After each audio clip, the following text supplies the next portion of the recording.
Capítulo 369. El jueves prepascual. Parábola de la lepra de las casas.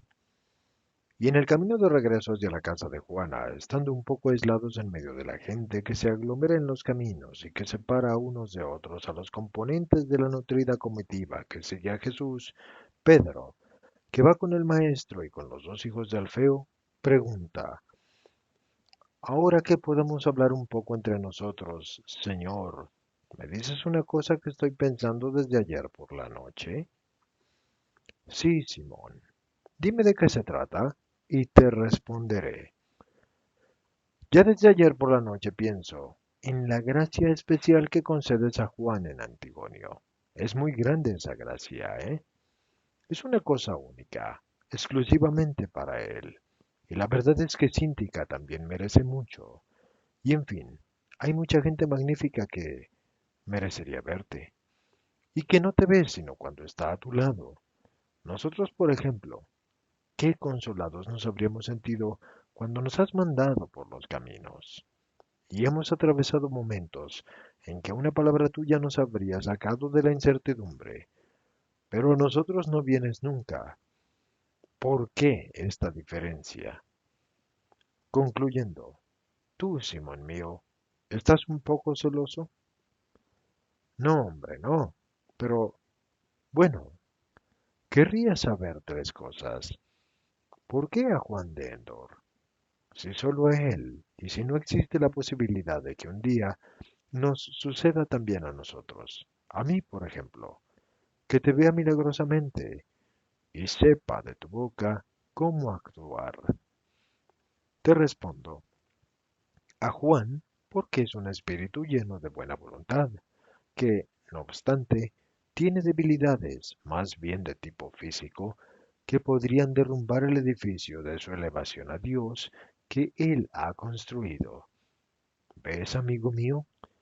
El pasado, habiendo estado mucho tiempo sobre nosotros como una costra profundamente radicada, no sólo ha incidido signos indelebles, sino que deja indelebles tendencias en todos los hombres. Mira, por ejemplo, aquella casulla construida al pie del monte.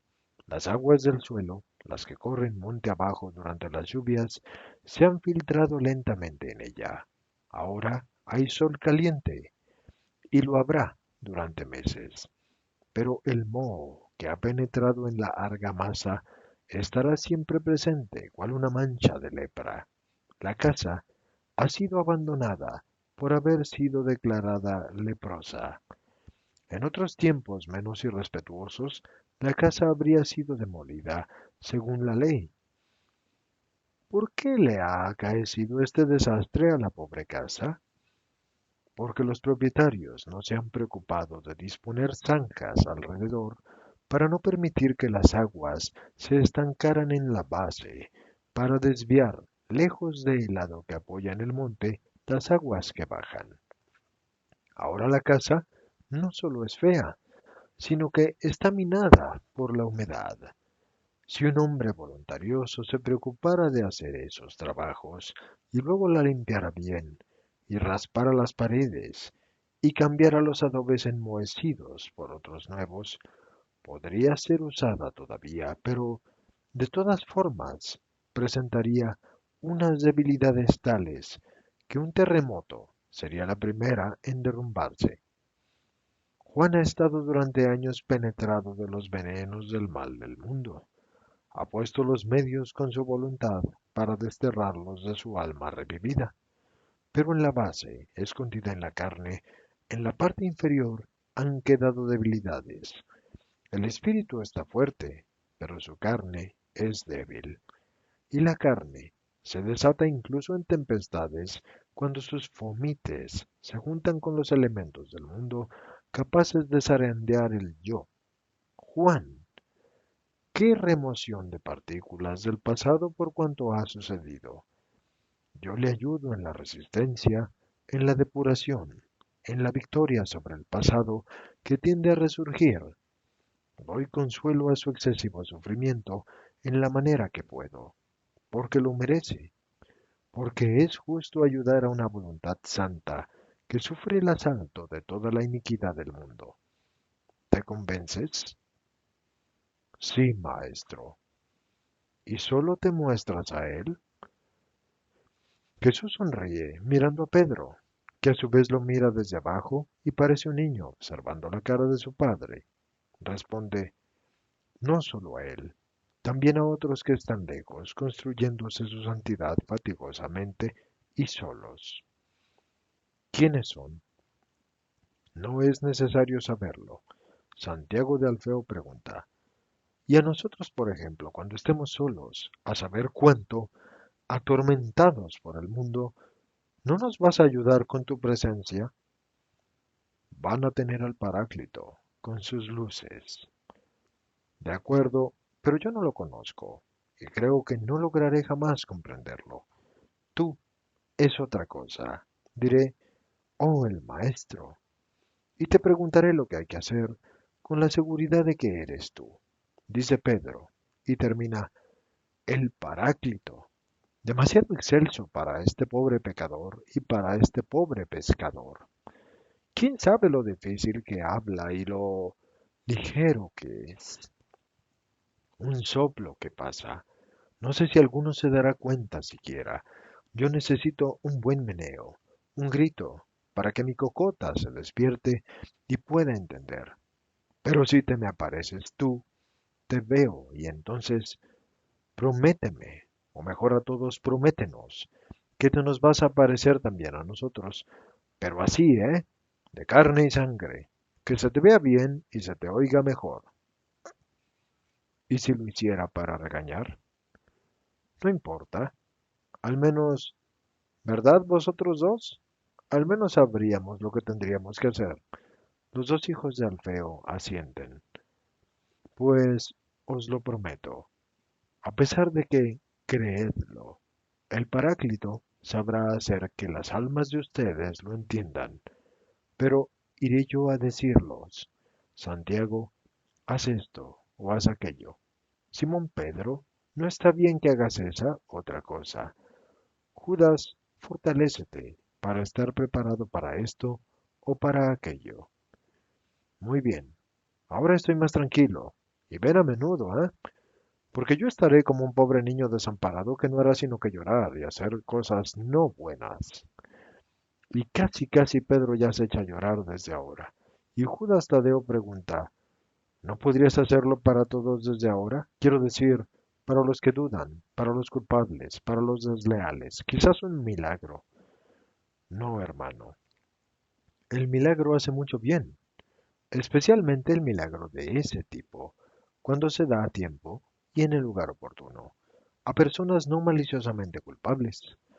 Pero dado a personas maliciosamente culpables, aumenta su culpabilidad porque aumenta su soberbia.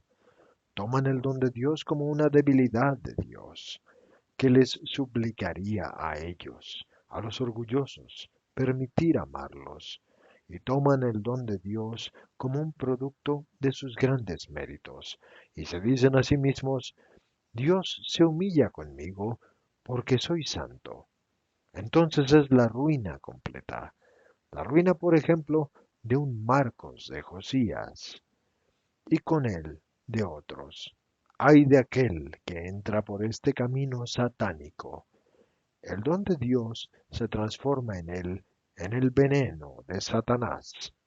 Ser agraciado con dones extraordinarios constituye la prueba más grande y segura del grado de la elevación y de la voluntad santa en un hombre. Muy frecuentemente, el hombre se embriaga de ello humanamente, y de espiritual pasa a ser todo humanidad, y luego baja y se hace satanicidad. Y entonces, ¿por qué los concede Dios? Sería mejor que no los concediera. Simón de Jonás, para enseñarte a andar, ¿tu madre te tuvo siempre entre pañales y en brazos? No, me ponía en el suelo y me soltaba. Pero te caerías, ¿no? Una infinidad de veces, bueno, y mucho más, porque yo era muy, bueno, que ya desde pequeño tenía pretensiones de actuar por mí mismo y de hacer todo bien, pero ahora ya no te caes. Estaría bueno. Ahora sé que subirme al respaldo de una silla es peligroso, y sé que pretender usar los desagües para bajar del tejado al patio es un error.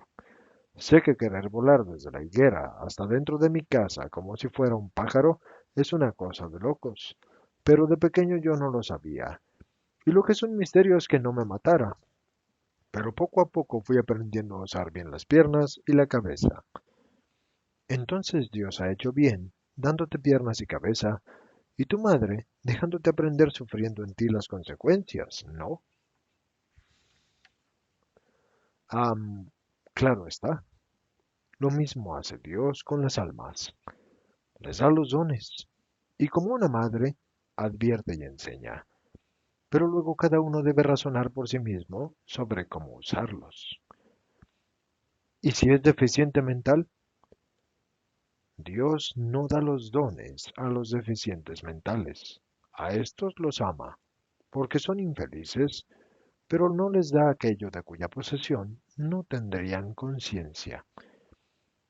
Pero si se los diera y los usaran mal, Dios los trataría según su realidad, es decir, como a personas incapaces y por tanto sin responsabilidad. No los juzgaría. Y si uno es inteligente cuando los recibe y luego se vuelve necio o loco, si es por enfermedad, no es culpable de no usar el don recibido. Pero uno de nosotros, por ejemplo, Josías, o bueno, u otro, más le valdría no haber nacido. Pero así se separan los buenos, los malos, y operación dolorosa, pero justa. ¿Qué decís de bueno? ¿Nada para nosotros? Preguntan otros apóstoles, que dada la anchura de la calle pueden reunirse con Jesús. Hablábamos de muchas cosas. Jesús me ha dicho una parábola sobre la lepra de las casas, y luego os la digo yo, responde Pedro.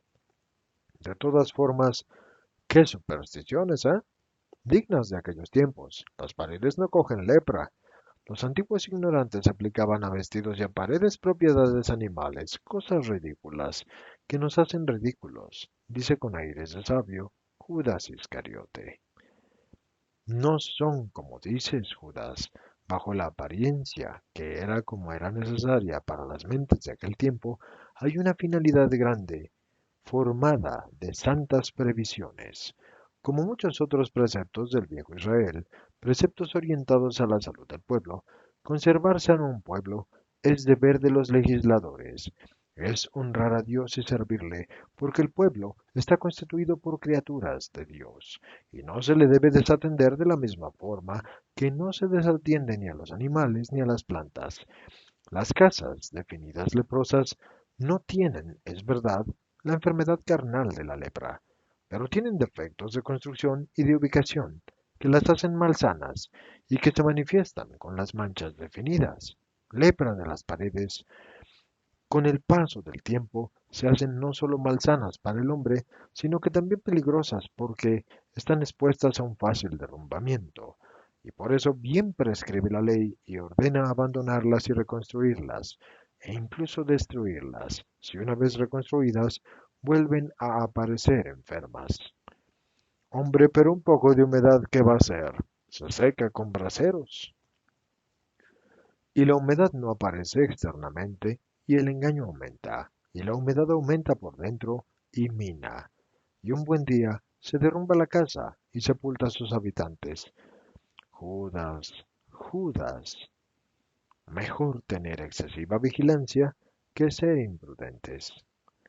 Yo no soy una casa, eres la casa de tu alma. No dejes que en la casa se filtre el mal y corroa. Vigila por la incolumnidad de tu alma. Vigilen todos. Vigilaré, maestro, pero dime la verdad. ¿Estás impresionado por las palabras de mi madre? Esta mujer está enferma, ve fantasmas, tengo que llevarla al médico. Cúramela tú, maestro. La consolaré, pero tú eres el único que puedes curarla, calmando su congoja. Congoja sin fundamento, créeme, señor. Mejor así, Judas, mejor así. Pero tú, con una conducta cada vez más justa, trata de anular esa congoja. Si ha surgido, habrá habido un motivo. Anula incluso el recuerdo de ese motivo, y tu madre y yo te bendeciremos. Maestro, ¿temías que me pusiera de acuerdo con Marcos de Josías? No temo nada. Ah, bien, porque yo trataba de convencerlo, y creo que era mi deber, y ninguno lo hace. Y yo tengo celo por las almas. Ten cuidado de que no te ocurra un mal, dice Pedro bondadosamente. ¿Qué quieres decir? Dice Judas agresivo. Nada más que esto, que para tocar algo que quema, hay que coger algo que aísle. Que en nuestro caso, ¿qué? Una gran santidad. Y yo no la tengo, ¿no es verdad? Ni tú, ni yo, ni ninguno de nosotros. Por eso, podríamos quemarnos y quedar marcados. ¿Y entonces quién se va a ocupar de las almas? Por ahora el Maestro, y después, cuando según la promesa tengamos los medios para poderlo hacer, nosotros. Pero yo quiero actuar antes. Nunca se trabaja demasiado pronto para el Señor. Creo que lo que dices está bien, pero también creo que el primer trabajo para el Señor lo tenemos que hacer en nosotros. Ir a predicar la santidad a los otros antes que a nosotros mismos. Eres egoísta. En absoluto. Sí, no. Empieza la discusión e interviene Jesús. Pedro tiene razón en buena parte, y tú también tienes un poco de razón, porque la predicación se debe apoyar sobre los hechos. Por eso, santificarse para poder decir, haced lo que digo, porque es justo. Y esto apoya lo que dice Pedro, pero también el trabajar en los espíritus de los demás sirve para formar los propios, porque nos obliga a mejorarnos para no ser objeto de observaciones por parte de los que se hayan de convertir. Pero ya hemos llegado a la casa de Juana. Vamos a entrar a gozar del amor de que contamos y contamos entre los obreros del Señor y a predicar con los hechos en el tiempo futuro.